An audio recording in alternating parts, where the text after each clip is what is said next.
और माँ बिन पढ़ी मेरी, दुख में वह गढ़ी मेरी। माँ की जिसकी गोद में सिर, रख लिया तो दुख नहीं फिर।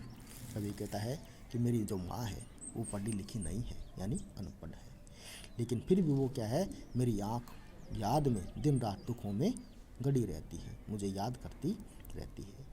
मेरी माँ की गोद इस प्रकार की है, यदि मैं उसमें सिर रख लेता हूँ तो मुझे नाम मात्र भी दुख क्या है कहने को भी नहीं रहता है।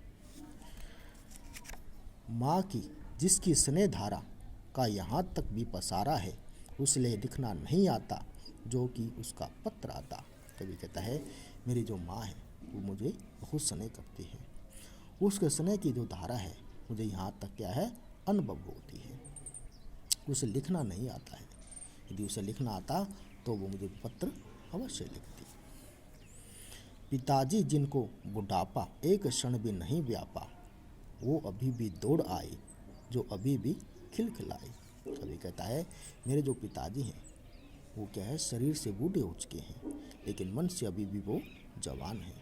अभी वो क्या है नव युवकों की तरह दौड़ लगाते हैं और खिलखिला कर वो हंसते हैं। मौत के आगे न हिचके, शेर के आगे न बिचके, बोल में बादल गरजता, काम में झंझा लरसता। अभी कहता है मेरे पिताजी हैं बड़े ही जिगर वाले हैं, मौत के सामने भी वो नहीं डरते हैं, अगर सामने शेर भी आ जाए तो उससे भी वो नहीं बिचकते हैं, यानी घबराते नहीं हैं। वो उनकी जो वाणी है वो इस जब बोलते हैं इस प्रकार लगता है कि बादल गरज रहे हों, दूर तक सुनाई देती है। जब वो काम में लग जाते हैं तो उनके काम की गति इस प्रकार होती है, इस प्रकार की कोई विद्युत बिजली चमक रही हो।